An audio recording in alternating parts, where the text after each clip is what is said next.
కానాను వివాహ సమయంలో ద్రాక్షారసం అయిపోతే యేసయ్య మళ్ళా కొత్త ద్రాక్షారసాన్ని తయారు చేశాడు. మనము ధ్యానం చేద్దాము. ద్రాక్షరసం అయిపోయింది, కొత్త ద్రాక్షరసం వచ్చింది. అంటే అక్కడ రెండు ద్రాక్షరసాలు ఉన్నాయి. ఒకటి మానవుడు చేసింది, అది చాలలేదు, రుచిగా లేదు. రెండు దేవుడు చేసింది, మధురంగా ఉంది, అనేక మందికి సరిపోయింది. రెండు ద్రాక్షరసాలు మనం జ్ఞాపకం చేసుకుందాం. మొదటి ద్రాక్షరసము అది చాలలేదు, అది మానవుడు చేసింది, అది రుచిగా కూడా లేదు. రెండవ ద్రాక్షరసము అది దేవుడు చేసింది, మధురంగా ఉంది, అందరికీ సరిపోయింది. ప్రతి మనిషి జీవితంలో ఈ రెండు ద్రాక్షరసాలు ఉండాలి. యేసుక్రీస్తుకు ముందు, యేసుక్రీస్తుకు తర్వాత, ఇలాగా రెండు క్యారెక్టర్స్ ఉండాలి. క్రీస్తుని ఎరుగక ముందు మన జీవితాలు చాలవు, మన జీవితాలు రుచిగా ఉండవు, మన జీవితాలు ఎవరికి నచ్చవు. క్రీస్తును కలిగిన తర్వాత మన జీవితాలు సఫిషియెంట్గా ఉంటాయి, రుచిగా ఉంటాయి, అందరికీ అనుకూలంగా ఉంటాయి. ఈ మార్పు లేకపోతే అది క్రైస్తవ జీవితం కాదు. ఈ తత్వము, ఈ సిద్ధాంతము మన జీవితాల్లో మనం అమలుపరుచుకోలేకపోతే అది క్రైస్తవ సిద్ధాంతమే కాదు. క్రీస్తును నమ్ముకున్నవాడు గతాన్ని కాల్చివేసి కొత్త జీవితం జీవించాలే కానీ క్రీస్తును నమ్ముకున్న తర్వాత కూడా ఇంకా పాత జీవితం జీవిస్తుంటే అది మంచిది కాదని బైబిల్ ఈరోజు మనతో మాట్లాడుతూ ఉంది. కొత్త జీవితము, పాత జీవితము. కొత్త ద్రాక్షారసము, పాత ద్రాక్షారసము. పాత ద్రాక్షారసము మానవుడు చేసుకున్నది. నీ జీవితము నీ ఇష్టం వచ్చినట్టు నువ్వు చేసుకున్నావు. ఒకప్పుడు నీ ఇష్టం వచ్చిన ప్లాన్ చేసుకున్నావు, నీ ఇష్టం వచ్చిన చోటకి వెళ్ళావు, నీ సొంత ఆలోచనలు ఇంప్లిమెంట్ చేసుకున్నావు. కానీ యేసయ్యలోకి వచ్చిన తర్వాత నీ సొంత ఆలోచనలు మానేసి దేవుని చిత్తం మీద తెలుసుకొని ఆ చిత్త ప్రకారం నడవటానికి మనల్ని మనం సంసిద్ధంగా చేసుకోవాలి. అది ఒక నూతనమైన ఆలోచన విధానం. అలాంటివి కొన్ని సంఘటనలు బైబిల్లో చూద్దాము. దానికన్నా ముందు మత్తయి సువార్తలో యేసయ్య ఒక మాట చెప్పాడు, అది విందాం. మత్తయి 5:17 చదవబడిన వాక్య భాగంలో ఒక మాట ఉంది.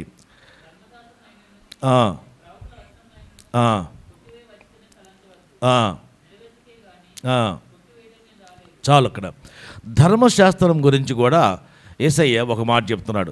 పాత ద్రాక్షరసము, కొత్త ద్రాక్షరసము ఎలాగో ధర్మశాస్త్రము, ధన్యశాస్త్రము అలాగో.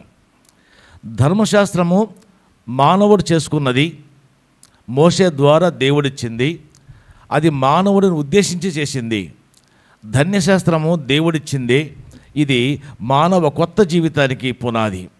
చూద్దాము. ధర్మశాస్త్రాన్ని మనం చాలామంది అనుకుంటాము యేసయ్య వచ్చాడు, ఆ ధర్మశాస్త్రం కొట్టివేయబడింది, ఇప్పుడు మనం దాన్ని ఇంప్లిమెంట్ చేయనక్కర్లేదు అనుకుంటూ ఉన్నాం. కానీ ఇక్కడ యేసయ్య క్లియర్గా చెప్తున్నాడు, ధర్మశాస్త్రాన్ని నేను కొట్టివేయలేదు. చూద్దాం, ఆ మాట ఉంది, నెరవేర్చుటకే కానీ కొట్టివేయుటకు నేను రాలేదు. యేసయ్య వచ్చింది ధర్మశాస్త్రాన్ని నెరవేర్చుటకే కానీ కొట్టివేయటానికి కాదు. ధర్మశాస్త్రము, దేవుడు చేసిన ధర్మశాస్త్రము దేవుడే ఎలా కొట్టేస్తాడు?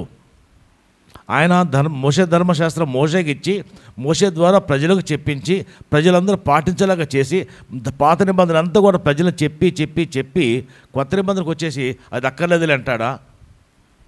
అది ఆయనే చేసి ఆయనే ఎలా కొట్టివేస్తాడు? కాబట్టి ధర్మశాస్త్రము కొట్టివేయబడలేదు. అందుకోసం యేసయ్య రాలేదు. యేసయ్య వచ్చిన ధర్మశాస్త్రం కొట్టివేయటానికి కాదు. ఆ మాట ఆయనే చెప్పాడు, ధర్మశాస్త్రమునైనను ప్రవక్తల ప్రవచనములనైనను కొట్టివేయ వచ్చితనని తలంచవద్దు. నేను అందుకోసం రాలేదు, మీరు అలాగా ఆలోచన చేయవద్దు. ఎందుకు వచ్చారంటే నెరవేర్చుటకే కానీ కొట్టివేయుటకు రాలేదు. పాత ధర్మశాస్త్రము అది పాతది మీరు అనుకుంటున్నారేమో, పాతది కాదు, దాన్ని నేను నూతన పరచుచున్నాను, అది కొత్తదే అని ఆ పాత స్వభావాన్ని నూతన స్వభావంగా యేసయ్య మన మధ్య మారుస్తూ ఉన్నాడు. ఎందుకు ఈ మాట నేను చెప్తున్నానంటే చాలామంది పాత నిబంధన గ్రంథాన్ని చదవటం మానేశారు. చాలామంది పాత నిబంధన గ్రంథము మనకు కాదు, అది యూదులకి, అది ఇజ్రాయేలీలకి, మనకు కాదు అని చెప్పుకుంటున్నారు. ఈ రోజుకు మనం కూడా, ఇప్పుడు మనం కూడా ఇది కొన్ని సూత్రాలు మనం ఇంకా పాత నిబంధన సూత్రాలు పాటిస్తూనే ఉన్నాం. పాత నిబంధన సూత్రాలు పాటిస్తూనే ఉన్నాం ఇప్పటికీ కూడా. కానీ అది కొట్టివేయబడిందని మనం అనుకుంటున్నాం, కొట్టివేయబడలేదని మనం కొంతమంది అంటున్నారు. ఈరోజు ఆ ఏమి కొట్టివేయబడింది, ఏమి కొట్టివేయబడలేదు అని చిన్న క్లారిఫికేషన్కి మనం ముందుకు సాగుదాం. ఒక మాట మనం జ్ఞాపకం చేసుకుందాం. ఎందుకు ప్రజలు ఈ విధంగా ఆలోచన చేస్తున్నారు? మోషే ధర్మశాస్త్రము కొట్టివేయబడింది అని ఎందుకు అనుకుంటున్నారంటే దానికి బేస్ వాక్యం ఒకటి ఉంది. కొలసీ పత్రిక 2వ అధ్యాయం 13 చూద్దాం. కొలసీలో రాసిన పత్రిక 2వ అధ్యాయం 13 ఆ మాట ఉంది. కొలసీ సంఘానికి పౌలు గారు రాసిన పత్రిక 2వ అధ్యాయము 13 చూద్దాం.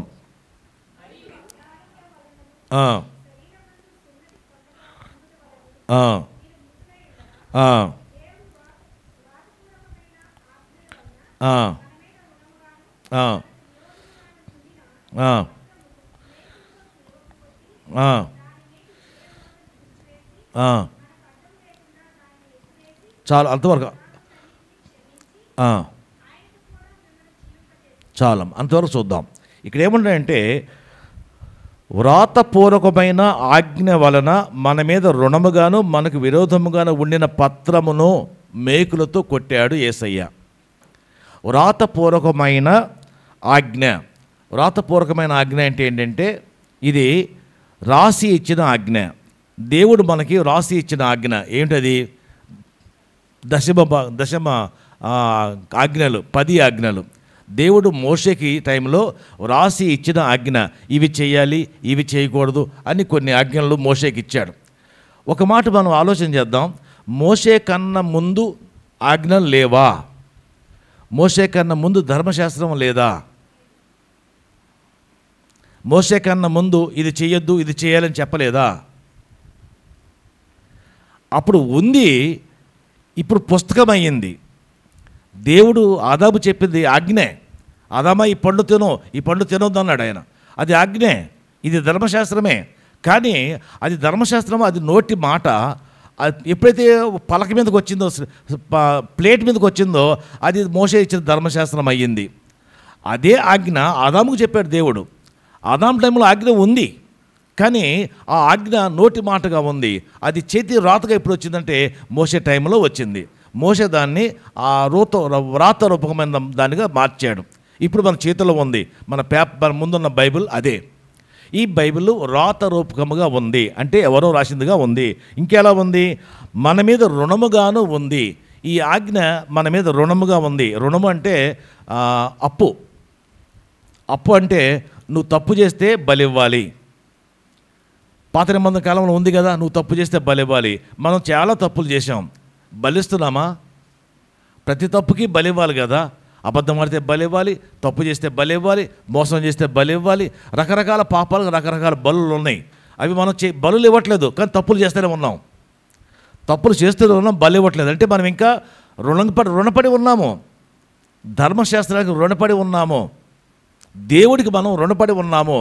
అందుకే ఆ రుణము అనే పత్రాన్ని, రుణముగా అది ఆ ఆజ్ఞ వల్ల మన మీద రుణముగాను మనకు విరోధముగాను ఉన్న పత్రాన్ని, ఆ పత్రం అంటే పేపర్ అంటే దేని మీద అది వ్రాతపూర్వకంగా ఉందో ఆ వ్రాతపూర్వకమైన పత్రాన్ని, ఆ పేపర్ని ఆయన ఏం చేశాడు?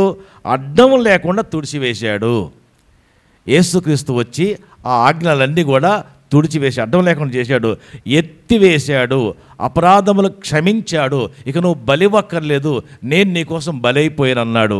కాబట్టి ఆ అపరాధాలు లేవు, ఆ రుణము లేదు, ఆ ఆజ్ఞ లేదు, ఆ పత్రము లేదు. ఇవన్నీ ఏం చేశాడు? ఆయన కొట్టివేసి ఎత్తివేసి ఆయన అదేమన్నాడు? సిలువకు కొట్టేశాడు. ఎలా కొట్టాడు దాన్ని? సిలువకు కొట్టాడు.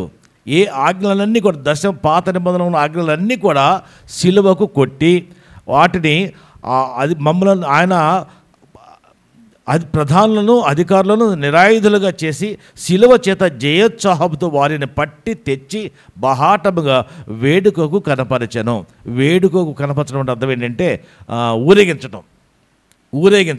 ఎవరిని? ప్రధానులను అధికారులను నిరాయుధులు చేశాడు. ప్రధానులు అధికారులు ప్రజల మీద పెత్తనం చేసేవాళ్ళు. నువ్వు తప్పు చేసావు బలివ్వు, నువ్వు తప్పు చేసావు బలివ్వు అని చెప్పేసి ప్రజల్ని బెదిరించేవాళ్ళు. కాబట్టి ఆ ప్రధానులకి ఆ అధికారులకి బలం లేకుండా, వాళ్ళ అధికారం లేకుండా కాల్చివేసి ఆ రూల్ పేపర్నే కాల్చివేసి తీసివేసి సిలువకు కొట్టి దాన్ని వేడుకగా చూపించాడు. అంటే పెద్ద జయోత్సాహంగా ఊరేగింపు చేసి చూపించాడు. అంటే ధర్మశాస్త్రం కొట్టేశాడా లేదా? కొట్టివేయ రాలేదని మత్తయి సువార్తలో చెబుతున్నాడు. ఇక్కడ కొలసి గ్రంథం అంటాడు, నేను కొట్టివేసిదని దాన్ని ఎత్తేసాను, తీసివేశాను, సిలువకు కొట్టాను చెప్పేసి మళ్ళీ యేసయ్య అంటున్నాడు. ఏది కరెక్టు? రెండు ఆలోచనలు ఉన్నాయి. ఏది కరెక్టు? ఇంకో కాస్త ముందుకు పోతే చూద్దాం ఏం కరెక్టు. రోమాపత్రిక 6వ అధ్యాయము 6వ వచనము. రోమాపత్రిక 6వ అధ్యాయము 6వ వచనము.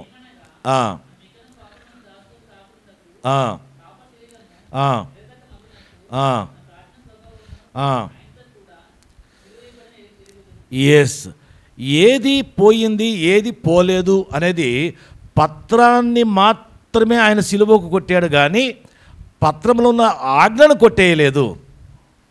మాట మనం జ్ఞాపకం చేసుకుందాం.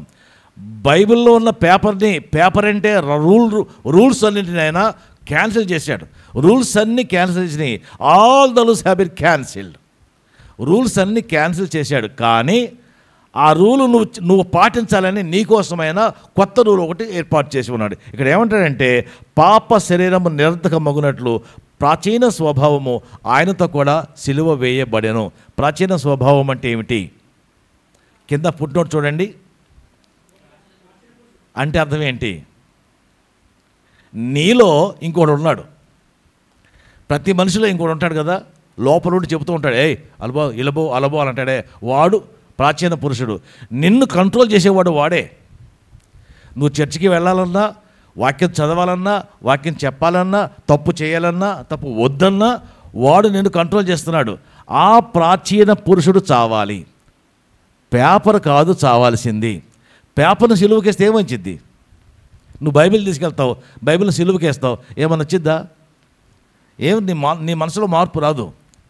కానీ నీ స్వభావాన్ని సిలువేస్తే, నీ ఇన్నర్ క్యారెక్టర్ని సిలువేస్తే, నీ అంతరంగ పురుషుడు చచ్చిపోవాలి. అంతరంగ పురుషుడు చావాలి. అంటే నీలో ఉండి నీకు చెబుతూ ఉంటాడే అలా చెయ్యి ఇలా చెయ్యి అంటాడే వాడు చావాలి. నువ్వు లేవాలి. యేసుక్రీస్తులో వాడు చావాలి. ప్రాచీన పురుషుడు అంటే నీలో ఉండి నిన్ను నడిపిస్తున్నా, నీ డామినేట్ చేస్తున్నాడే వాడిని నువ్వు చంపగలిగి ఉండాలి. అంటే అర్థం ఏంటంటే ఇప్పుడు చర్చికి వెళ్ళాలి, టైం 9 అయింది, 10కి వెళ్ళాలి.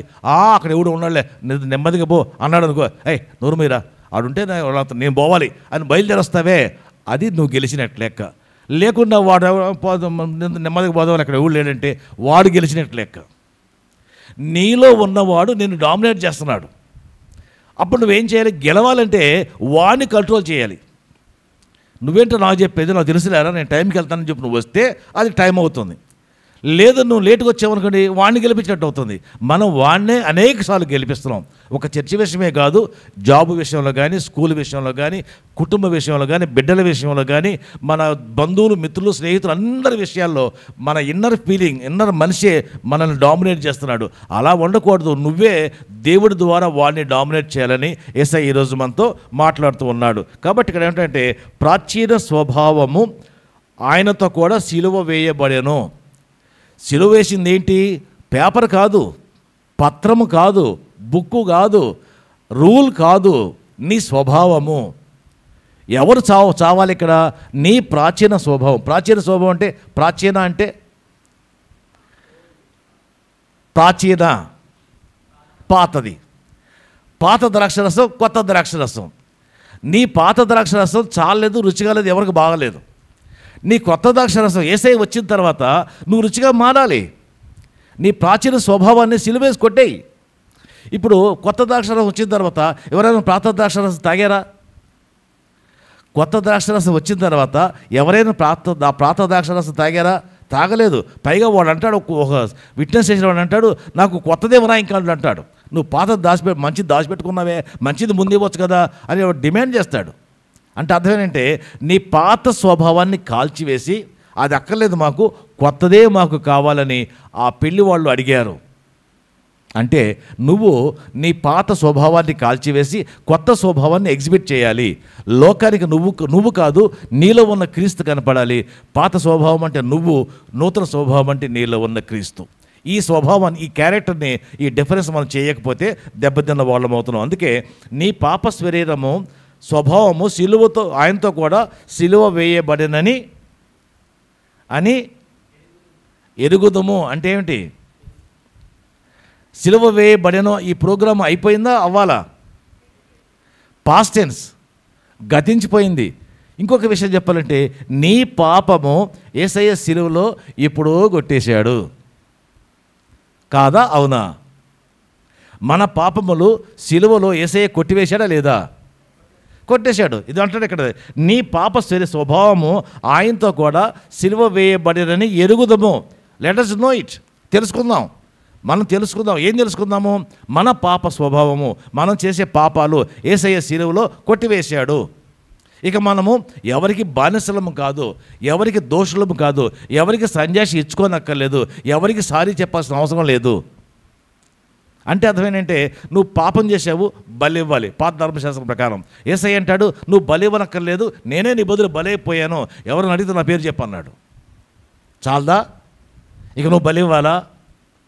నువ్వు బలి ఇవ్వనక్కర్లేదు, ఆ పాప స్వభావం వదిలేసాయి, కొత్త స్వభావంలోకి వచ్చేసి నా బదులు యేసయ్య బలైపోయాడు, ఇక నేను చావనక్కర్లేదు, నేను యేసయ్య చెప్పినట్టు వింటాను అని నువ్వు అనుకుంటే నీ సిద్ధాంతము, నీ క్యారెక్టర్ మారిపోయింది. కానీ ఇంకా మనము బలి ఇవ్వాలి, ఇంకా పాప స్వభావంలో ఉన్నాము, ఇంకా పాత సిద్ధాంతం నేర్చుకున్నాము అని మనం అనుకుంటూ ఉంటే ఇంకా పాత మనిషిగానే మిగిలిపోతాం. ఆ స్వభావాన్ని డామినేట్ చేయమని యేసయ్య మనతో మాట్లాడుతున్నాడు. ఇంకొక మాట చూద్దాం. తీతు పత్రిక 3వ అధ్యాయం 3వ వచనము. తీతు పత్రిక 3వ అధ్యాయం 3వ వచనము.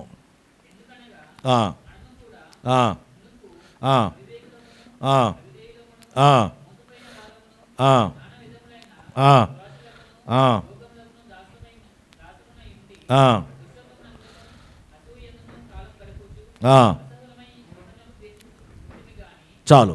ఇక్కడ తీతుకి ఒక పౌలు గారు రాస్తున్న పత్రిక విశేషం ఏంటంటే మనము ఇక్కడ ఎందుకనగా మనము కూడా మునుపు అవివేకులము.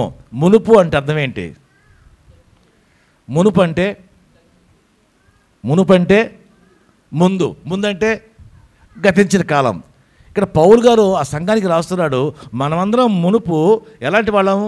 అవివేకులము, అవిధేయులము, మోసపోయిన వారము, నానా విధములైన దురాశలకు భోగములకు దాసులమై ఉండి దుష్టత్వము అసూయందు కాలం గడుపుచు అసహ్యులమై ఒకరిని ఒకరు ద్వేషించుతూ ఉంటిమే. ఇది మునుపా? ఇప్పుడు లేదా? ఇప్పుడు ఆ పనులు మనం చేయట్లేదా? ఏం చేస్తున్నాం చూడండి. మనము అవివేకులము, అవిధేయులము, మోసపోయిన వారము, నానా విధములైన దురాశలకు భోగములకు దాసులమై దుష్టత్వమును అసూయందు కాలం గడుపుచు అసహ్యులమై ఒకరిని ఒకరు ద్వేషించుకుంటాము.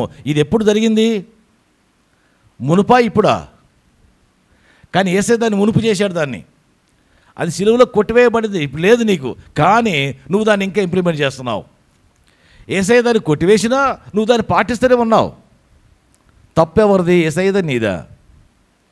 నువ్వు ఒకప్పుడు దొంగవిరా అంటే నేను ఎప్పుడు కూడా దొంగనేసారంటే, నువ్వు ఒకప్పుడు అవివేకివిరా, దుర్మార్గుడురా, నువ్వు హంతకుడురా అంటే నేను ఎప్పుడు కూడా హంతకుడిగా ఉంటానంటావు. నీకు నువ్వే నీ పాత స్వభావాన్ని కాల్చుకోవటం లేదు. యేసయ్య కాల్చేశాడు, ఇంప్లిమెంట్ చేయాలి, దాన్ని మనం పాటించుకోవట్లేదు. మునుపు మనం అవివేకం, ఓకే, ఇప్పుడేంటి సంగతి కింద అంటున్నట్టు? ఇప్పుడేంటంటే మనము నీతిని అనుసరించి చేసిన క్రియల మూలముగా కాక తన కనికరము చొప్పుననే పునర్జన్మ సంబంధమైన స్నానము ద్వారా. పునర్జన్మ సంబంధమైన స్నానము అంటే ఏమిటి? పునర్జన్మ సంబంధమైన స్నానము ఏంటది? బాప్టిజము. పునర్జన్మ సంబంధమైన బాప్టిజం ద్వారా పరిశుద్ధాత్మ మనకు నూతన స్వభావం కలుగజేశాడు. ఎప్పుడైతే నువ్వు బాప్టిజం తీసుకున్నావో అప్పుడు పరిశుద్ధాత్మ నీలో నూతన స్వభావం కలుగజేశాడు. చేశాడా లేదా? ఏం చేయాల? ఆయన చేశాడు, మనం దాన్ని పాటించట్లా. యేసయ్య చేశాడు. ఆయన ఎప్పుడైతే నువ్వు నీళ్ళలో మునిగావో, ఎప్పుడైతే బాప్టిజం తీసుకున్నావో అప్పుడు పాస్టర్ గారు నీ చేత కొన్ని వాగ్దానాలు చేపిస్తాడు. నేను నీతిగా ఉంటాను, నేను నిజాయితీగా ఉంటాను, నేను ధర్మశాస్త్రం ఫాలో అవ్వను, యేసుక్రీస్తుని ఫాలో అవుతాను అని మార్గాలు కొన్ని చెప్పాడు పాస్టర్ గారు నీకు. ఆ రోజు వేస్తున్నావు నువ్వు నీళ్ళలో మునిగే, ఆ నీళ్ళ చలి వల్ల నీకు పెద్ద తెలియలేదు, కానీ నువ్వు చేసిన వాగ్దానం కరెక్టే. నీకు పట్టించుకో. ఆ హడావడిలో ఆ పెద్దల పాటలు పాడుతూ ఉంటారు, పాస్టర్ ముంచేయబోతూ ఉంటాడు, ఇవన్నీ తెలిసి నీకు అందులో పడ్డావు తప్ప ఆ రోజు నువ్వు చేసిన వాగ్దానం మర్చిపోయావు. కానీ వాగ్దానం మాత్రం నువ్వే చేసావు. పాస్టర్ గారు చేయలా, ప్రజలు చేయలా, పాటలు పాడిన వాళ్ళు చేయలా. ఎవరు వాగ్దానం చేసింది? నువ్వే. నువ్వు వాగ్దానం చేసి నువ్వే మర్చిపోతే అది శాపము. నువ్వు వాగ్దానం చేసి నువ్వే మర్చిపోతే అది శాపము. మనము స్నానం చేసేటప్పుడు మామూలుగా స్నానం చేసేటప్పుడు వాగ్దానం చేస్తామా? చెయ్యము. కానీ నీటిలో బాప్తిజం తీసుకున్నప్పుడు మాత్రం వాగ్దానం చేస్తాము. ఇంకొకసారి వాగ్దానం చేస్తాం. అది ఎప్పుడు? మనం పెళ్ళప్పుడు వాగ్దానం చేస్తాం. పెళ్ళప్పుడు వాగ్దానం చేస్తాం. నీటిలో మునిగేటప్పుడు అంటే బాప్తిజం టైంలో వాగ్దానం చేస్తాము, పెళ్ళప్పుడు కూడా వాగ్దానం చేస్తాము. ఇక్కడ తప్పేవంటే జీవితంలో మనం పైకి రాం. ఆ రెండు చోట్ల మనం వాగ్దానం చేసి విఫలమయ్యామంటే మనం పైకి రాం. ఎందుకంటే మన వాగ్దానం మనమే ఫెయిల్ అవుతూ మనమే దేవుడికి లెక్క అప్పచెప్పాల్సిన పరిస్థితి వస్తే ఇంకంత దౌర్భాగ్యమే కదా. అందుకే బాప్టిజం అనేది నీ జీవితాన్ని మార్చగలగాలి. నేను మీకు ఒక ఇది చూపిస్తాను. జెన్నీ షీట్ చూపించు. బాప్టిజం ద్వారా నువ్వేం మారాలి, బాప్టిజం ద్వారా నువ్వు ఏ విధంగా నీ జీవితాన్ని మార్చుకోవాలో ఒక మాట మనం జ్ఞాపకం చేసుకుంటున్నాం. తీతు పత్రిక 3 వచనంలో ఏం చదువుకున్నామంటే, సిలువ మీద నిన్ను నువ్వు మార్చుకోవాలి అని చెబుతూ వచ్చాడు. ఇక్కడ పునర్జన్మ సంబంధమైన స్నానం ద్వారా పరిశుద్ధాత్మ మనకు నూతన స్వభావము కలుగజేయటం ద్వారా మనలను రక్షించెను. ఆయన మనలను రక్షించాడు. పునర్జన్మ సంబంధమైన స్నానము ద్వారా ఆయన మనలను రక్షించాడు. రక్షించాడా లేదా? ఒకసారి నేను ఇది మీకు చాలాసార్లు చెప్పాను, మళ్ళీ చెప్తున్నాను. ఒక కుర్రాడు ఒక పాస్టర్ గారిని ఒక ప్రశ్న అడిగాడు. ఏమని అడిగాడంటే, లోక పాపములో మోసుకుపోవు దేవుని గొర్రెపిల్ల యేసుక్రీస్తు అన్నారు కదా, మరి యేసయ్య లోక పాపాలు మోసుకుపోయాడా లేదా అని అడిగాడు. ఈ ప్రశ్న మిమ్మల్ని అడిగితే మీరే సమాధానం చెప్తారు? యేసయ్య లోక పాపములు మోసుకుపోయాడా లేదా? ఈ పాస్టర్ గారు ఆలోచన చేశాడు. మోసుకుపోయాడు అంటే మరి ఇన్ని పాపాలు ఎందుకున్నాయి అంటాడు, మోసుకుపోలేదు అంటే ఎందుకు పుట్టాడు అంటాడు. ఏం చెప్పాలి అర్థం కాదు పాస్టర్ గారికి. మీరు చెప్పండి, ఒకవేళ పాస్టర్ గారు ఆ పాస్టర్ గారి స్థలంలో మీరే ఉంటే యేసయ్య లోక పాపమును మోసుకుపోయాడా లేదా అని మిమ్మల్ని అడిగితే మీరు మోసుకుపోయాడంటారా మోసుకుపోలేదంటారా? మరి ఇంక పాపాలు ఎందుకు చేస్తున్నాం మనం? ఆ తప్పెవరిది? సో మందే కదా. చూద్దాం ఇక్కడ వాక్య ప్రకారం కొన్ని విషయాలు మనం జ్ఞాపకం చేసుకుందాం. ఇక్కడ ఒక ఎగ్జిబిషన్లో చూద్దాం. బాప్టిజం ముందు, బాప్టిజం తర్వాత, రెండు క్యారెక్టర్స్. బాప్టిజం ముందు, బాప్టిజం తర్వాత. ముందు గతంలో ఆయన సన్నిధిని కనపడకపోవటము అంటే మనము చర్చికి రాలేదనుకోండి, తర్వాత ఏం చేయాలి? చర్చికి రావాలి కదా. మరి రాకపోతే మీరు ఎక్కడున్నారు? బాప్టిజం తీసుకున్నట్టున్నారా, తీసుకోకపోతున్నారా? చర్చికి రాకపోవటం అంటే చర్చికి చాలామంది రావట్లేదు. కారణం ఏంటంటే వాళ్ళు బాప్టిజం తీసుకున్నా కూడా దాని విలువను మెయింటైన్ చేయట్లేదు, దాని స్టాండర్డ్ను మెయింటైన్ చేయట్లేదు. ఇచ్చిన వాగ్దానం వాళ్ళే మిస్ అవుతున్నారు. రెండవది ఆలస్యంగా లేవటం, ఆలస్యంగా పడుకోవటం. మనం చేసే పెద్ద పని అదే కదా. మన జీవితంలో ఏదైనా చేస్తున్నామంటే ఆలస్యంగా పడుకోవటమే గొప్ప కార్యం అది. తర్వాత ఆలస్యంగా లేస్తాం. 7కి మమ్మీ చెప్పి లేచింది లేరా లేరా అంటే మనం లేవము. ఇంకెళ్దాంలే, ఇది 8కి వెళ్దాం, 9కి వెళ్దాం, 10కి వెళ్దామని మమ్మీని తిడతాం, డాడీని తిడతాం, మనం మాత్రం టైంకి లేవము.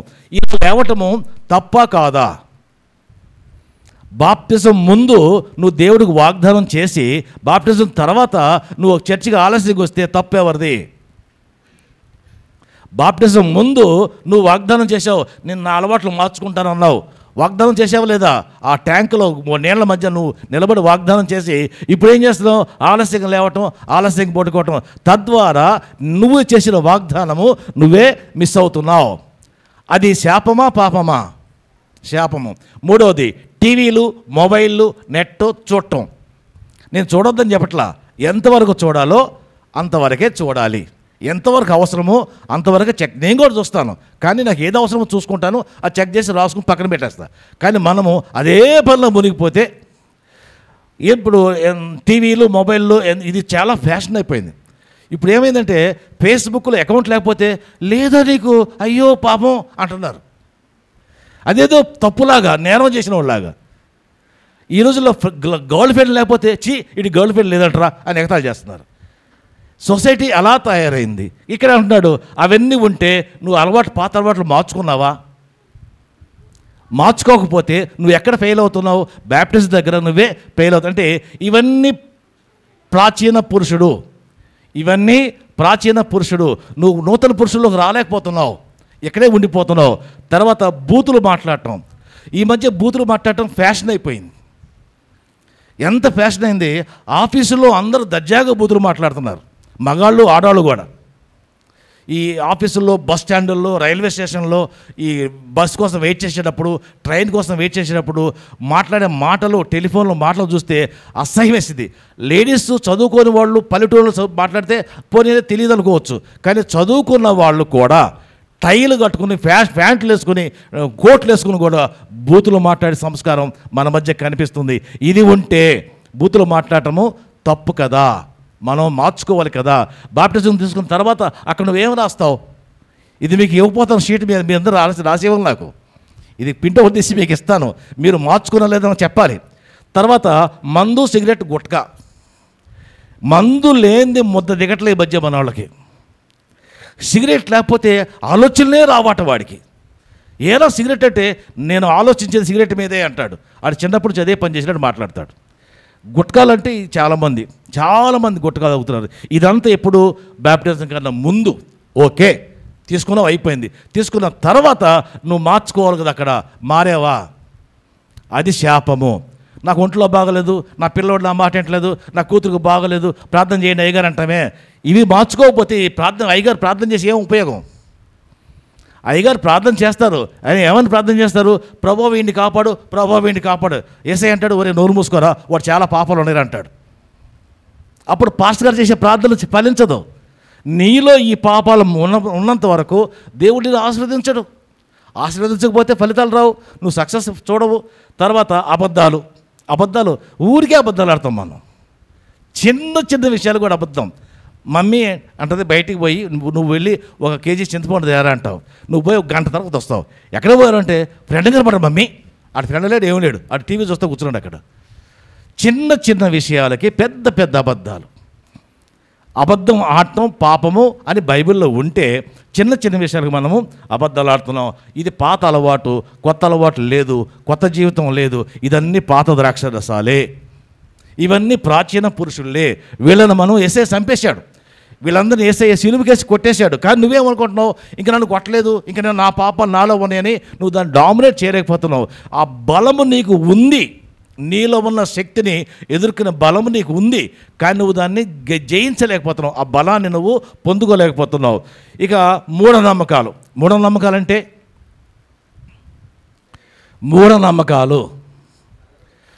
చిన్నపిల్లలకి చికెన్ పాక్స్ వస్తే మనం ఏం చేస్తాం? దానికి అమ్మవారు వచ్చారని చెప్పేసి వేపాకులు తెస్తాం, పసుపులు పోస్తాం, దిగదీస్తాం, దిష్టిలు తీస్తాం, ఎంత హడావుడి చేస్తాం. అమ్మవారు ఎవరు? అక్కడ ఆరోగ్యం బాగలేదు, డాక్టర్ దగ్గరికి పోతే ట్యాబ్లెట్ ఇస్తాడు, పోయింది. దానికి మనం అమ్మవారిని పేరు పెడతాం. ఇది మూఢనమ్మకం కదా? దయ్యాలు ఉన్నాయా లేవా?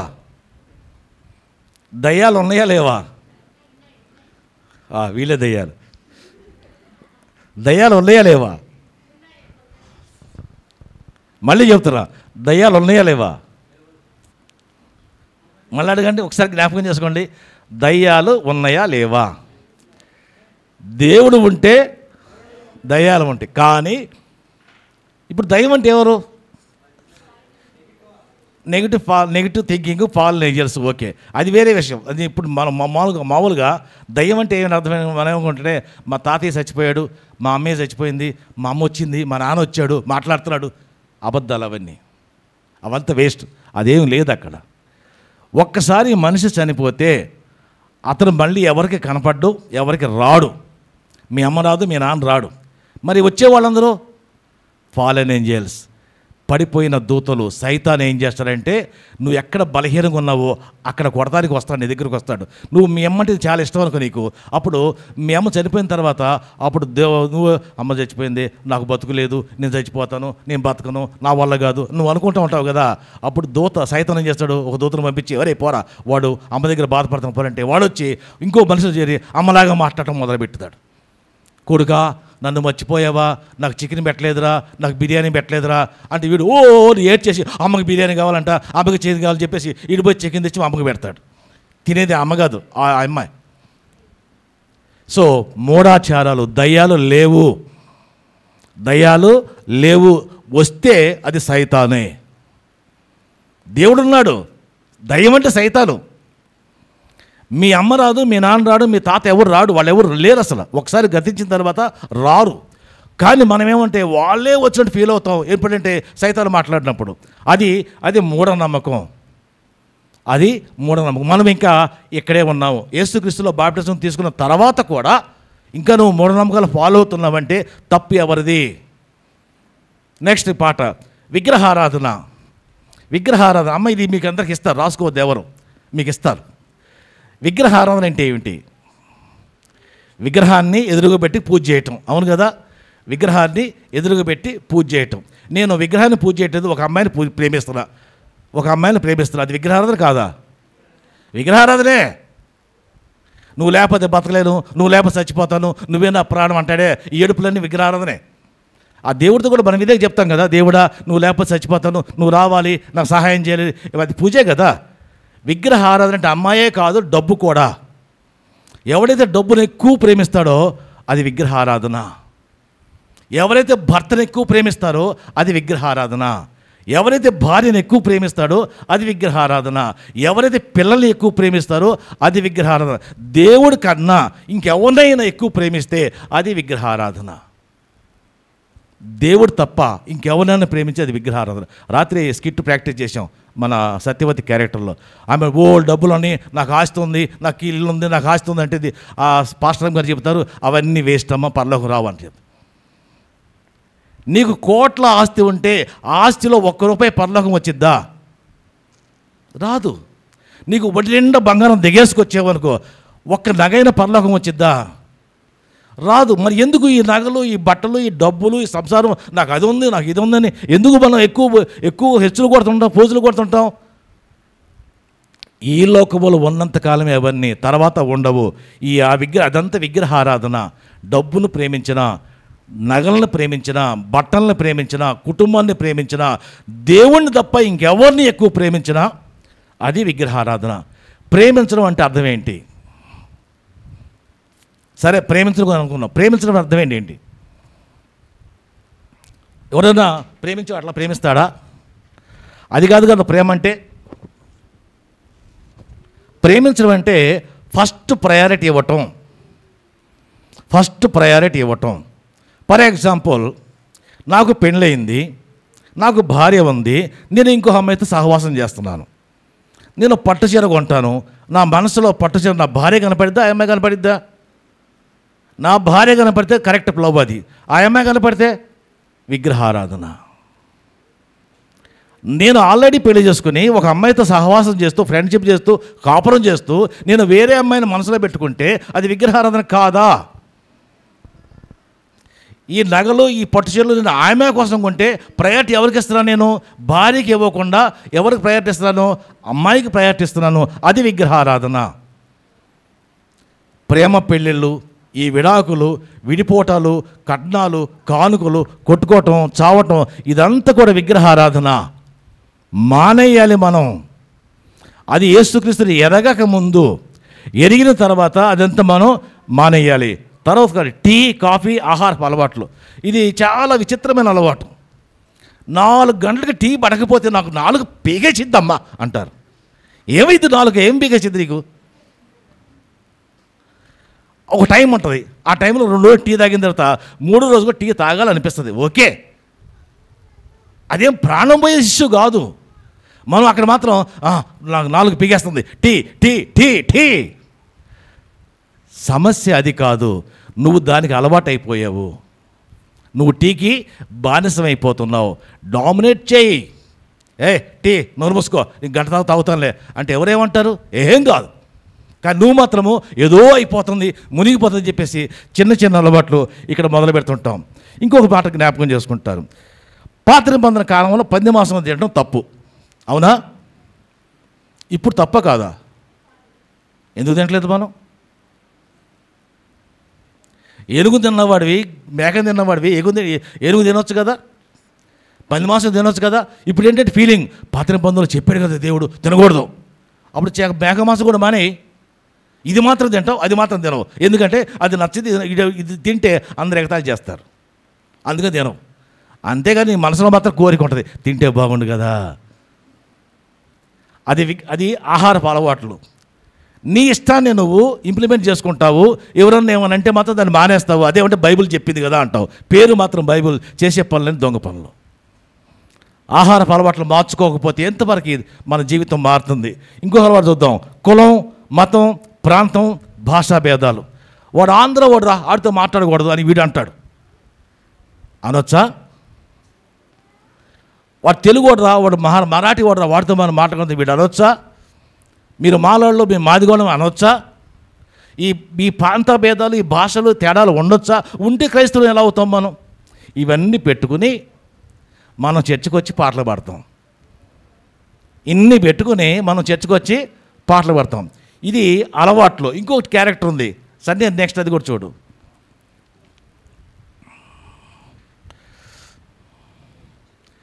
ఆచారాలు. అవి అలవాట్లు, ఇవి ఆచారాలు. ఈ ఆచారాలు ఏమన్నా పండగలు చేస్తాం మనం. క్రిస్మస్ ఎవరు చేయబోదండి నిన్ను? క్రిస్మస్ చేయమని బైబిల్లో ఉందా? లేదు. ఎందుకు చేస్తున్నావు? మనం అనుకున్నాం పండగ చేయొచ్చు, కానీ ఒక్క ఆత్మనైనా రక్షించుకోవాలి అని. నువ్వు ఆత్మను రక్షించకుండా పండగలు చేసుకుంటే ఎవరికి లాభం? ఎవరికి సమాధానం చెప్తావు? నువ్వు మాత్రం నీ పని చేసుకుంటావు. పండుగ రోజు మాత్రం చర్చకు వచ్చి ప్రభా నువ్వు పుట్టావు కదా, నన్ను కూడా పుట్టించు, ప్రార్థన చేసి వెళ్ళిపోతాం. అంటే పండగ ఒక ఆచారం అయిపోయింది. దాని భావము, దాని ఇంప్లిమెంటేషన్లో మనం పాటించట్లేదు. అప్పుడు నువ్వు ఎక్కడున్నావు? బాప్టిజానికి ముందే ఉన్నావు, బాప్టిజం తర్వాత లేవు. నీ మనసు మారలా, నీ బుద్ధి మారలా, నీ తత్వం మారలా. నెక్స్ట్, ముఖ్య దినాలు జ్ఞాపకం చేసుకోవటం. ముఖ్య దినాలు జ్ఞాపకం చేసుకుంటాం. అక్టోబర్ 2 జ్ఞాపకం చేసుకుంటాం. ఎందుకు? నవంబర్ 14 జ్ఞాపకం చేసుకుంటాం. ఎందుకు? ఇండిపెండెన్స్ డే జ్ఞాపకం చేసుకుంటాం. ఎందుకు? సరే, మరి తాతయ్య చచ్చిపోయిన రోజు జ్ఞాపకం చేసుకుంటాం కదా, అది చేసుకోవచ్చా? తాతయ్య చనిపోయిన దినాన్ని జ్ఞాపకం చేసుకోవచ్చా లేదా? ఆ రోజు సమాధుల్లోకి వెళ్ళి సమాధులు క్లీన్ చేసి, దాని మీద డెకరేట్ చేసి, క్లీన్ చేసి, కాసేపు అగరవత్తులు వెలిగించి అక్కడ కూర్చుని ప్రార్థన చేసి రావచ్చా లేదా? లేదు. బైబిల్ ఎక్కడ ఉందా అలా వెళ్ళమని? లేదు. ఎందుకు చేస్తున్నావు దానికి? మన ఇళ్ళలో పెళ్లి చేసేటప్పుడు ఆ పెళ్లి కొడుక్కి ఆ పెద్దోళ్ళు చెప్తారు, వరే మీ అమ్మ చచ్చిపోయింది కదా, మీ నాన్న చచ్చిపోయాడు కదా, ఫస్ట్ మొత్తం మీ అమ్మకు పెట్టరా. అప్పుడు ప్లేట్ తెచ్చి ఆ ప్లేట్లో అన్నం పెట్టి అది అక్కడ పెట్టి, అమ్మ నన్ను క్షమించమ్మా, పెళ్లి చేసుకుంటున్నా. ఆచారం కదా అది. అమ్మ వచ్చిద్దా? అమ్మ తింటదా? అది నీ మనస్సులో ఆలోచన, అది పాత నిబంధన ఆలోచన. దాన్ని నువ్వు డామినేట్ చేయాలి బాప్టిజం ద్వారా. చేయట్లేదు. మనం ఎక్కడున్నాం? ఇంకా ప్రాచీన స్వభావంలోనే ఉన్నాము. తర్వాత మురుక్కుబళ్ళు, బలులు, నల్లతాళ్ళు ఎంతమందికి ఉన్నాయి తెలుసా? ఇక్కడ కూడా చాలామందికి ఉండొచ్చు. ముక్కుబళ్ళు ఇంకా చెల్లిస్తాం. నేను లాస్ట్ 2 నెలల క్రితం ఒక వ్యక్తిని కలిశాను, మన చర్చి మెంబరే. ఎక్కడ వెళ్ళారంటే గుణదల పోయింది సార్ అన్నాడు. ఏమైందంటే ముక్కుబడి ఉంది సార్ అన్నాడు. గుణదల పోయాడు, ముక్కుబడి తెచ్చుకుంటాకి వెళ్ళాడు, గుండు చేసుకొచ్చాడు. ముక్కుబళ్ళు ఇంకా మనకు ఉన్నాయి. ఇది ఎవరి సంప్రదాయం? తిరుపతి పోయి మొక్కుబడి చేసి వాడు చేసుకుంటున్నాడు, నువ్వు గుణదల పోయి చేసుకుంటున్నావు. నీకు వాడికి ఏం తేడా లేదు. మరి ఎవరు నువ్వు వేసే ప్రార్థన చేస్తే ఏంటి ఉపయోగం? జీవితాలు ఎక్కడ మారుతున్నాయి? నెక్స్ట్, బలులు. ఇంకా మనం బలులు ఇస్తున్నాం తెలుసా? చాలామంది జాతరలకు వెళ్తున్నారు, జాతరలో బలులు ఇస్తున్నారు, బలుల్లో మాంసాలు తింటున్నారు, కళ్ళులో కలుపుకు తాగుతున్నారు, మాంసం తింటున్నారు. కళ్ళులో కలుపుకొని మాంసం తింటున్నారు. పల్లెటూళ్ళలో ఇంకా ఈ తెలంగాణ గ్రామీణ ప్రాంతాలు ఇన్నర్ విలేజెస్కి వెళ్తే అక్కడ ఇంకా బలులు జరుగుతున్నాయి. అక్కడ క్రైస్తవ సంఘాలు కూడా ఉన్నాయి. ఆదివారం పాస్టర్ గారు వచ్చి ప్రార్థన చేస్తారు, ఇది వెళ్ళిపో అంటారు. మంగళవారం మొదలు పెడతారు ఈ బలులు ఇవ్వటం. జీవితాలు మారట్లేదు. ప్రభు వస్తే రాని అంటున్నారు, కానీ ఆ పద్ధతిలో స్టైల్ మారట్లేదు. తర్వాత ఆత్మాభిమానం, ఆత్మగౌరవం అంటే ఇప్పుడు మనం ఒక సిస్టంలో పెరుగుతాం, పెద్దవాళ్ళం అవుతాము.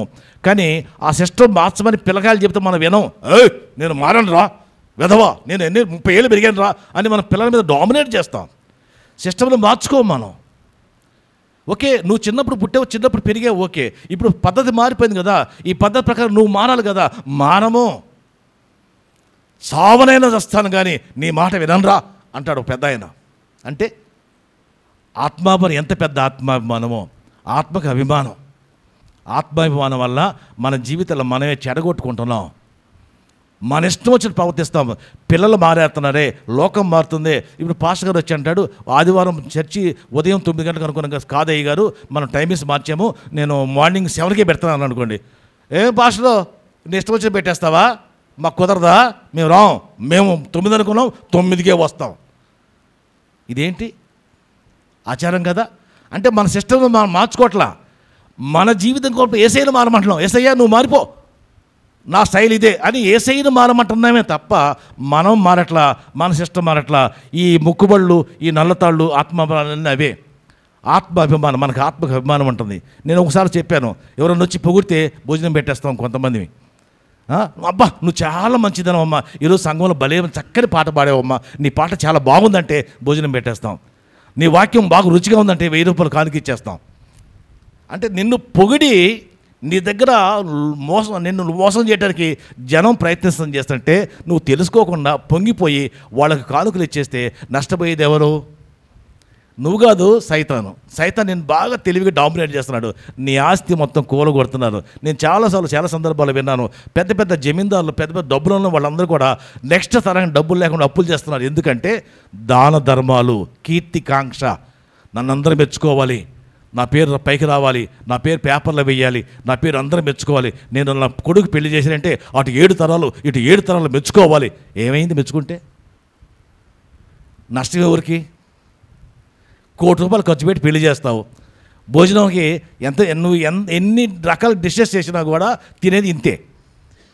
కానీ ఒక పెళ్లిలో 28 రకాల డిషెస్, 36 రకాల కూరలు, నాన్ వెజిటేరియన్లు ఎన్ని చేసినా తినేది ఇంతే.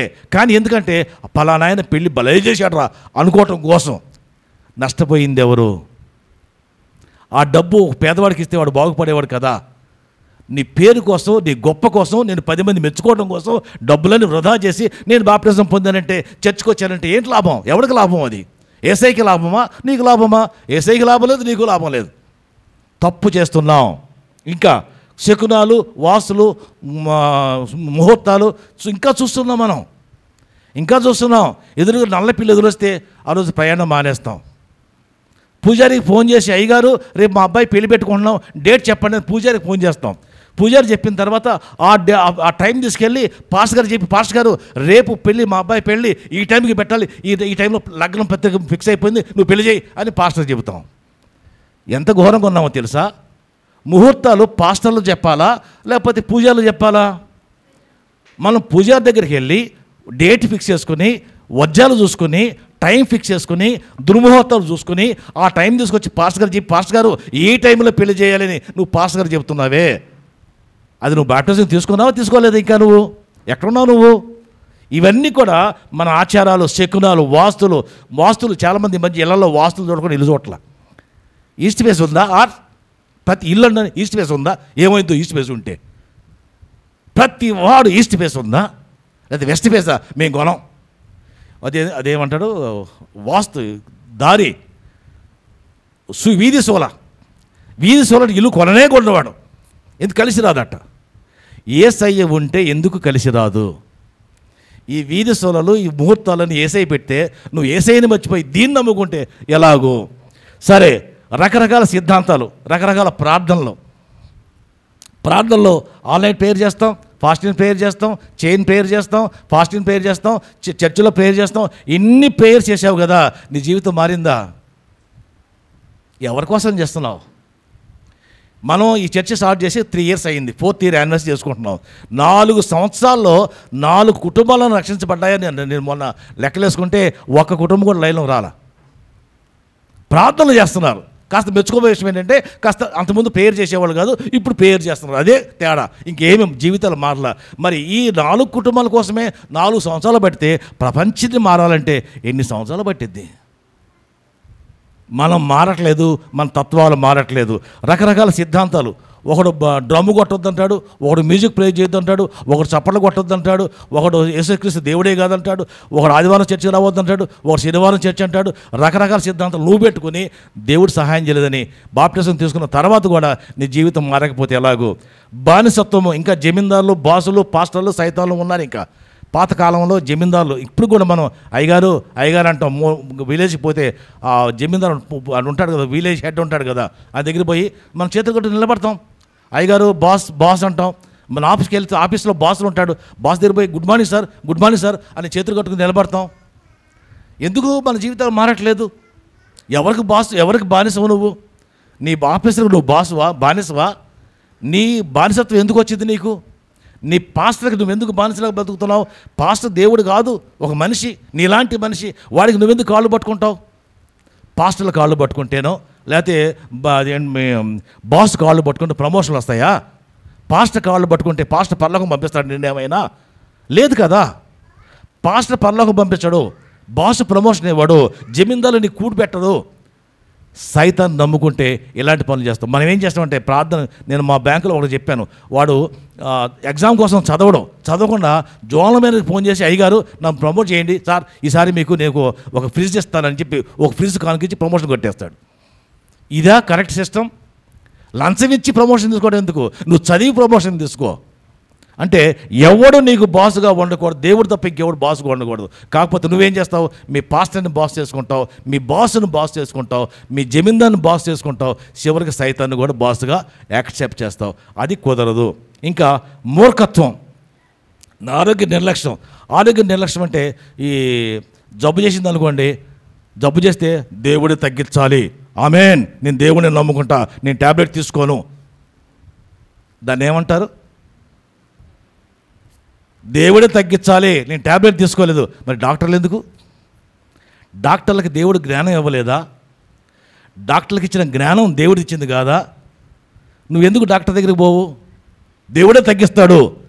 అదేంటంటే 1 భయము, 2 డబ్బు లేకపోవటం. అంతేగాని దేవుడి మీద భక్తి కాదు. 1 భయము, 2 పిరికితనము, 3 డబ్బులు. నాకు డబ్బు లేదు, డాక్టర్ దగ్గర పోతే ఆ ఫీజు అంటాడు, ఇది పొట్టంటాడు, ఆరికి పొట్టంటాడు. నా దగ్గర దేవుడా నీ ఇష్టమయ్యా, బతికిస్తే చంపే అని దేవుడి మీద అప్పచెప్పేస్తాం. ఇన్ని మనం చేస్తూ బాప్టిజం కూడా తీసుకున్నాం. అవమానం కదా? ఇన్ని చేస్తూ బాప్టిజం తీసుకున్నావు, సరే చేసుకున్నావు. బాప్టిజం తీసుకున్న తర్వాత ఇవన్నీ కూడా అలవాట్లు మారాయా లేదా? ఒకసారి ఇక్కడ చూసుకుంటే నీ అలవాట్లు ఏం మారలేదు. నీ ప్రాచీన పురుషుడు చావలేదు, నీ లైఫ్ స్టైల్ మారలేదు, నీ జీవన విధానం మారలేదు. చర్చికి మాత్రం వస్తావు, పాటలు పాడతావు, ప్రార్థన చేస్తాం, దేవుడా ప్రార్థన చేస్తాం. ఏమి లాభం? ప్రాచీన పురుషుడు చావటం అంటే అవి, ఆ క్యారెక్టర్స్ని చంపేయాలి. అది చేస్తేనే ప్రాచీన పురుషుడు చచ్చినట్టు లెక్క. ఇంకొక మాట మనం జ్ఞాపకం చేసుకుందాము. హెబ్రీ పత్రిక 8:13. హెబ్రీ పత్రిక 8:13.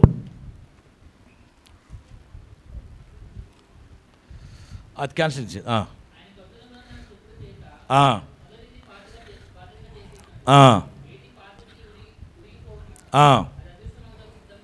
ఎస్.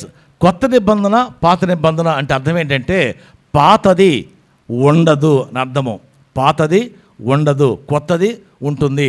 పాత నిబంధన, ఏదైతే పాత నిబంధన అంటున్నామో అది పాతగిలి పోవుటకు సిద్ధముగా ఉన్నది, అదృశ్యమొకటకు సిద్ధముగా ఉన్నది. అదృశ్యం అంటే మాయమైపోవటం. సో కొంతకాలం తర్వాత ఆ పాత నిబంధన మాయమైపోయింది. పాత నిబంధన ఉండదు, ఇప్పటికే ఉండకూడదు. కానీ దాని రూల్స్ మనం పాటించాలి. అబద్ధం ఆడరాదు, అది పాత నిబంధన రూల్. మనం అది కొట్టేసాం కదని చెప్పి అబద్ధం ఆడటం మొదలు పెడితే మన రూల్ మనం బ్రేక్ చేసినట్లు అవుతుంది. కాబట్టి మనము ప్రాచీన స్వభావాన్ని వదులుకోవాలి. ఒక మాట చెప్తాను. పాత నిబంధన గ్రంథంలో దర్యావేష రాజు దానియేలుని సింహబోన్లో వేశాడు. ఎందుకు? దేవుణ్ణి ఎందుకు ప్రార్థన చేశాడు? ఏం చేశాడు? ఏం రూల్ పెట్టాడు? ఏం రూల్ పెట్టాడు? చూడండి, దానియేలు గ్రంథము 6వ అధ్యాయము, దానియేలు గ్రంథము 6వ అధ్యాయము 12వ వచనము. 6:12.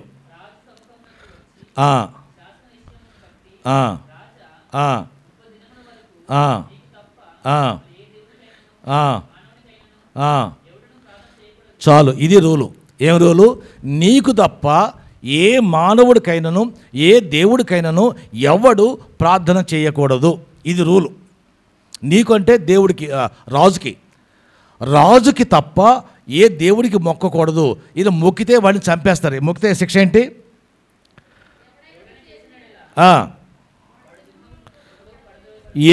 ఎవడైనా చేసిన వాడు సింహభూమిలో పడేస్తారు. సో రూల్ ఏంటి? రాజుకు తప్ప ఎవరికి నమస్కారం పెట్టకూడదు, రాజుకు తప్ప ఎవరికి పూజలు చేయకూడదు 1 నెల పాటు. కానీ దానియేలు ఏం చేశాడు? ఆ రూల్ పట్టించుకోకుండా తన దేవుణ్ణి తను ప్రార్థన చేసుకుంటూనే ఉన్నాడు. అప్పుడు జనం చూశారు, పట్టుకున్నారు, అరెస్ట్ చేశారు, తీసుకెళ్ళి సింహభూమిలో వేశారు. సింహాలు ఆయన్ని తాకలేదు, తినలేదు, ముట్టుకోలేదు. అప్పుడు రాజు ఏమన్నాడు? చూసి వాళ్ళని బయటకు రప్పించి ఇక్కడ స్టేట్మెంట్ ఇస్తున్నాడు. 6:20 చూడండి. 6:25.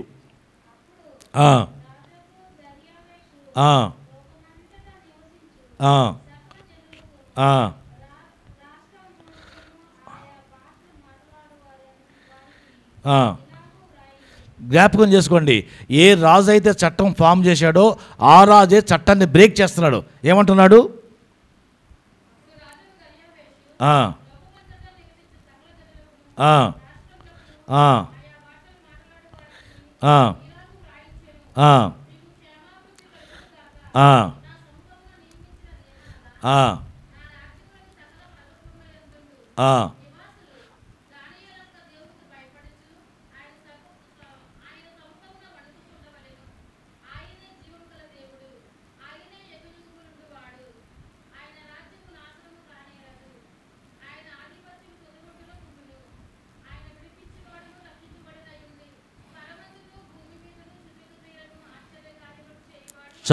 చాలమ్మ. ఇది రాజుకు దర్యావేషు అనౌన్స్ చేస్తున్నాడు. ఏమని అనౌన్స్ చేస్తున్నాడు? ముందు అనౌన్స్ చేశాడు. ఏమని? నన్ను తప్ప ఏ మనిషి కూడా వాళ్ళ దేవుణ్ణి ఆరాధించకూడదు, పూజ చేయకూడదు. కానీ ఇప్పుడే అదే రాజు మళ్ళీ ఇంకొక స్టేట్మెంట్ ఇస్తున్నాడు, ఇంకొక శాసనం పెట్టాడు. ఏమంటే, నేను కాదు, నాకన్నా గొప్పవాడు దానియేలు దేవుడు. దానియేలు దేవుడు అంటున్నాడు ఇక్కడ. ఏ దేవుడైనా దానియేలు దేవుడు. ఆ దానియేలు యొక్క దేవుడు ఎట్లా ఉండాలంటే, ప్రభుత్వములు స్థాపిస్తేవాడు ఎలా ఉండాలంటే, ఆయన జీవము గల దేవుడు, యుగయుగములు ఉండువాడు, ఆయన చూసి అందరూ భయపడాలి. ఆయన రాజ్యం నాశనం కాదు, ఆయన ఆధిపత్యం తుదమట్టుకుండును, ఆయన విడిపించువాడు రక్షించబడును, ఆ పరమందును భూమి మీదను సూచక్రియలు చేయవాడు ఆయనే. ఇదంతా ఎవరిస్తున్నారు? స్టేట్మెంట్ ఎవరిస్తున్నారు? ఒక అన్యరాజు, ఒక దర్యావేషు స్టేట్మెంట్ ఇస్తున్నాడు. మీకు ఒక సంగతి చెప్తాను. గవర్నమెంట్ ఏదన్నా ఒక ఆర్డర్ పాస్ చేసిందంటే దాన్ని కొట్టివేయకూడదు.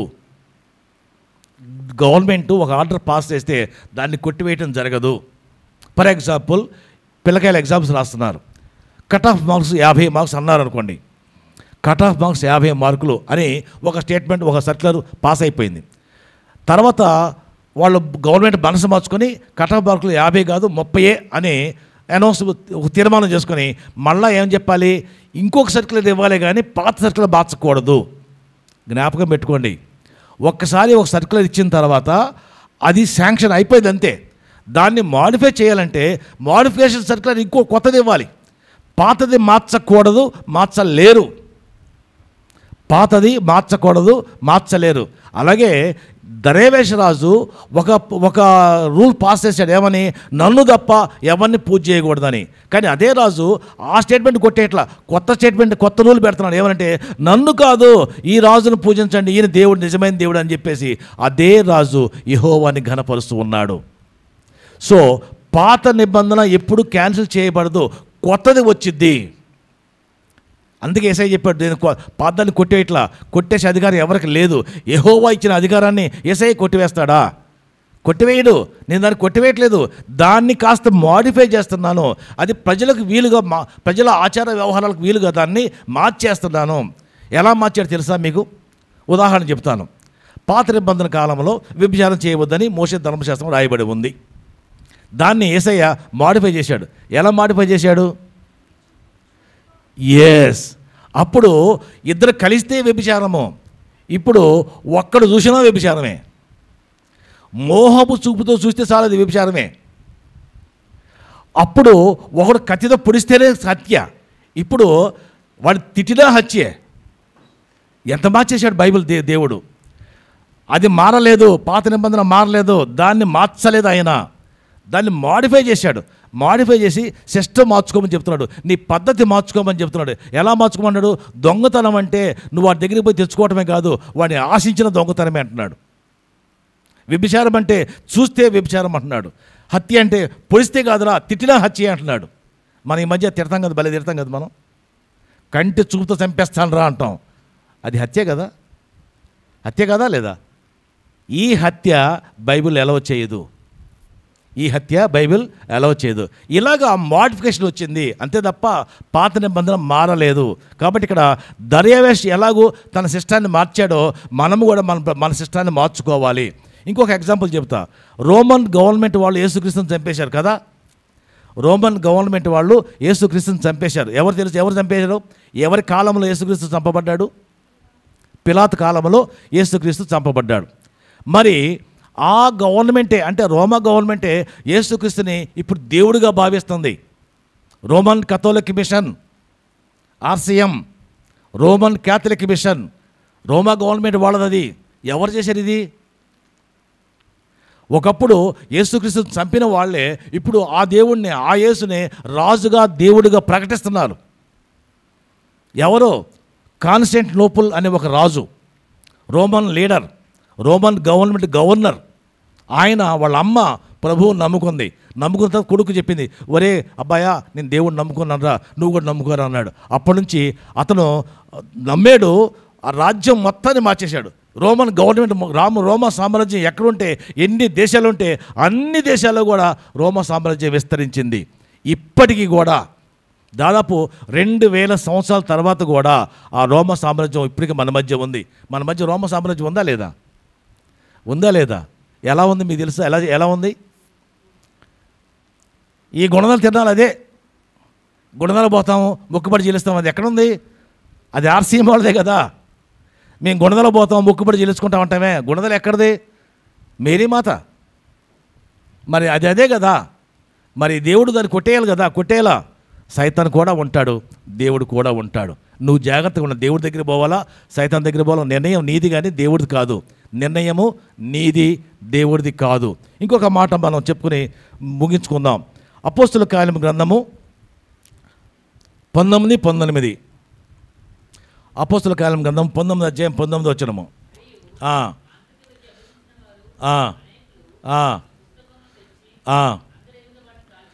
చాలు. మాంత్రిక విద్యను అభ్యసిస్తున్న వాళ్ళు అందరి ఎదుట తమ పుస్తకములను తెచ్చి కాల్చివేశారు. సో గతము కాల్చివేయాలి. ప్రభువు నమ్మిన తర్వాత గతం వెంట రాదు, గతము వెంట రాదు, రాకూడదు. గతంలో నువ్వు ఎంత దుర్మార్గుడు అయినా యేసు ప్రభువుని నమ్మిన తర్వాత ఆ దుర్మార్గ తత్వాన్ని మార్చేయాలి. ఉదాహరణ చెప్తాను. ఒక స్త్రీ ఉంది, ఆ అమ్మాయి వ్యభిచారి, బాగా వ్యభిచారి. ఆ వ్యాపారంలో దాదాపు 10 ఏళ్ళు ఎక్స్పీరియన్స్ ఉంది ఆమెకి. ఒక కుర్రోడు ఆ అమ్మాయిని ఇష్టపడ్డాడు, ప్రేమించాడు, నువ్వు నాకు కావాలన్నాడు. సరే, ఆమె అందులోంచి బయటకు వచ్చింది, పెళ్లి చేసుకుంది. కానీ పెళ్లి చేసుకున్న తర్వాత కూడా ఆ పాత వాళ్ళు వస్తారే ఉండారు. బాగుంటుందా? మనం చేసేది అదే, మనం అదే చేస్తున్నాం. మనకి వీళ్ళందరూ ఫ్రెండ్సే, మనం వ్యభిచారులం, అవన్నీ చేస్తున్నాం. యేసయ్య మనల్ని ప్రేమించాడు, మనల్ని పెళ్లి చేసుకున్నాడు. సరే చేసుకున్నాం కదా, చేసుకున్న తర్వాత ఆయన దగ్గర ఉండదు కదా, కానీ యేసయ్య నువ్వు అక్కడే ఉండు, నువ్వు రారా అని వీళ్ళు పిలుస్తున్నాం. మనం చేసే పని అదే. మనం యేసయ్యని ఫ్రెండ్షిప్ చేసుకున్నాం, యేసయ్యని పెళ్లి చేసుకున్నాం, యేసయ్యతో ఉండటానికి ఒప్పుకున్నాం, బ్యాప్టిజం తీసుకున్నాం. కానీ పాత అలవాట్లు, పాత పద్ధతులు మార్చుకోవట్లేదు.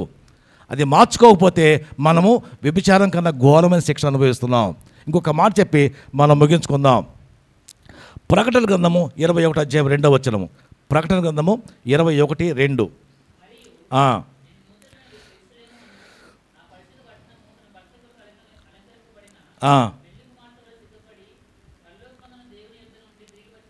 చాలా మేడం. నూతనమైన యెరూషలేము, నూతన స్వభావము ఎలా ఉండాలంటే భర్త కొరకు అలంకరింపబడిన పెళ్లి కుమార్తె వలె ఉండాలి. రేపు యేసయ్య వస్తాడు. 10 మంది కన్యకలు రెడీగా ఉన్నారు, కానీ ఎత్తబడింది 5గురే. యేసయ్య వస్తున్నాడు. మన సంఘాలు చాలా సంఘాలు ఉన్నాయి. ఇన్ని సంఘాల్లో ఎన్ని సంఘాలు ఎత్తబడతాయో తెలియదు. మన సంఘంలో 25 కుటుంబాలు ఉన్నాయి. ఈ 25 కుటుంబాల్లో ఎన్ని కుటుంబాలు ఎత్తబడతాయో తెలియదు. ఎంతమంది ప్రాచీన స్వభావాన్ని, పాత పురుషుడిని కాల్చి వేసుకున్నారో తెలియదు. అది మీ ఇష్టం. ప్రభు అంటున్నాడు ఇక్కడ ఫైనల్గా ఏం చెప్తున్నాడంటే, కొత్త ఆకాశము కొత్త భూమి. 21వ వచనంలో, నేను కొత్త ఆకాశమును కొత్త భూమిని చూచితిని, మొదటి ఆకాశము మొదటి భూమి గతించిపోయాను. ఆ భూమి ఆ ఆకాశము ఉండదు. 21 అధ్యాయం 1వ వచనం, 21:1. కొత్త ఆకాశము కొత్త భూమిని నేను గతించిపోయాను, సముద్రం లేదు. మరి యెరూషలేము, నూతన యెరూషలేము పరిశుద్ధ పట్టణం కొరకు, భర్త కొరకు అలంకరింపబడిన భార్య వలె మనం ఎదురు చూడాలి. దేవుడు వస్తున్నప్పుడు మనం ఎదురు చూడాలి. ఎలా ఎదురు చూడాలి? ఈ ప్రాచీన స్వభావాలన్నీ కూడా కాల్ చేసుకుని, ప్రభువా నేను నీ కోసం ఉంటానని ఆయన కోసం ఎదురు చూడాలి. ఆ స్వభావం మనలో ఉండాలి. పాత స్వభావాన్ని, పాత క్యారెక్టర్ని, ప్రాచీన పురుషుణ్ణి మనం చంపేసుకుని కొత్త పురుషుడి కోసం ఎదురు చూడాలి. అలా చూడకపోతే ఇది మన సంఘమే కాదు, అలా చూడకపోతే మన క్రైస్తవులమే కాదు, అలా చూడకపోతే మన జీవితమే కాదు. ఇట్టి మాటలు దేవుడు మన వెనుకల్లో ఆశీర్వదించి కాపాడుగాక. ప్రార్థన చేసుకుందాం. కొద్ది నిమిషాలు మనమందరం కూడా ప్రార్థనలో ముందు ఉందాం. కొద్ది నిమిషాలు. ప్రియ సహోదరి, సహోదరుడా, యేసయ్య నీతో మాట్లాడాడు. ఇంతవరకు యేసయ్య నీతో మాట్లాడాడు. నువ్వు విన్నావు కదా, అలా ఉంటావా? విన్నావు కదా, అలా ఉంటావా? నువ్వు వాగ్దానం చేసుకో దేవుడితో. దేవుడికి మాట ఇవ్వు ఇప్పుడు. దేవా, నేను నీ మాట ప్రకారం జీవిస్తానయ్యా. బాప్తిసం ముందు నా జీవితం ఎలా ఉందో, బాప్తిసం తర్వాత నా జీవితం మారిపోయిందయ్యా, అలా ఉండలేకపోయానయ్యా, నన్ను క్షమించయ్యా అని నువ్వు ప్రభువు ముందు నీ యథార్థ స్థితిని ఒప్పుకో. ప్రభువు ముందు నీ యథార్థ స్థితి, నీకు తెలుసు నీ యథార్థత ఏంటో, దేవుడికి తెలుసు నీ యథార్థత ఏంటో. నటించవద్దు. ప్రార్థన చేయండి. దేవుడి ముందు నటించవద్దు. నిజం చెప్పండి. దేవుణ్ణి దేవుడిగా గుర్తెరగండి. దేవుడికి అధిక ప్రయారిటీ ఇవ్వండి. దేవుడికి అధిక ప్రయారిటీ ఇవ్వండి. ప్రార్థన చేసుకుందాం. మీరందరూ కూడా మీ మనస్సు వంచి, మీ శిరస్సు వంచి ప్రభుకి ప్రార్థన చేయండి. అందరూ కూడా మనస్సు వంచి, శిరస్సు వంచి ప్రభువుకి ప్రార్థన చేయండి. పరిశుద్ధుడు అయిన తండ్రి, మా ప్రాచీన పురుషుణ్ణి మాకు చూపించారు. మా ప్రాచీన స్వభావం ఏంటో, మేము ఎక్కడ వెనకబడ్డామో చూపించారు. మేము ఎలా ఉండాలో కూడా చూపించారు. దిద్దుకుంటానికి సహాయం చేయండి. 2వ రాకడలో యేసయ్య నువ్వు త్వరగా వస్తున్నావు కదా, నువ్వు వచ్చేటప్పుడు ఎదుర్కొనే సంఘముగా, ఎదుర్కొనే కన్యకగా నన్ను మీరు సిద్ధపరచండి. నన్ను మీరు సిద్ధపరచండి. నాలో ప్రాచీన స్వభావాన్ని కాల్చివేయండి. నూతన స్వభావాన్ని, నూతన తత్వాన్ని అర్థం చేసుకుని నూతన పురుషుడిగా నేను ఎదగటానికి సహాయం చేయండి అని మనం ప్రార్థన చేసుకుందాం. కొద్ది నిమిషాలు అందరం కూడా ప్రార్థనలో ముందుకు సాగుదాం. పరిశుద్ధుడైన తండ్రి, కృపగలిగిన ప్రభువా, నీకు వందనాలు. ఇంతవరకు బిడ్డలతో మాట్లాడారు. గంభీరమైన సందేశం మీరు మాకు దయచేశారు. మేము ఎక్కడ వెనకబడ్డామని చెప్పారు, ఎక్కడ ముందుకు వెళ్ళాలో చెప్పారు, ఏం చేయాలో చెప్పారు, ఏం చేయకూడదో చెప్పారు. ప్రభా నీకు స్తోత్రాలు చెల్లించుకుంటూ విన్న బిడ్డలు ఆ విధంగా తమ బ్రతుకులు మార్చుకుంటానికి, పాత స్వభావాన్ని కాల్చివేసుకుంటానికి, ప్రాచీన పురుషుడిని చంపివేసుకుంటానికి సహాయం చేయమని నీకు మనవి చేసుకుంటున్నాను. ధర్మశాస్త్రానికి మార్గాలు చెప్పారు, పాత సిద్ధాంతాలు తీసివేయమని చెప్పారు. మేము కూడా పాత తత్వాలను మార్చివేసుకొని నీ సన్నిధిలో నీతిగా నిజాయితీగా జీవించే జీవితాలు మాకు దయచేయమని మనవి చేసుకుంటూ, ఈ ఇచ్చిన వాక్యాన్ని బట్టి నన్ను నిలబెట్టి నన్ను వాడుకున్న విధానమును బట్టి నీకు వందనాలు చెల్లించుకుంటూ యేసుక్రీస్తు నామమున ఈ కొద్ది విన్నపములు నీ పాద సన్నిధికి సమర్పించుకుంటున్నాము తండ్రి. ఆమేన్, ఆమేన్.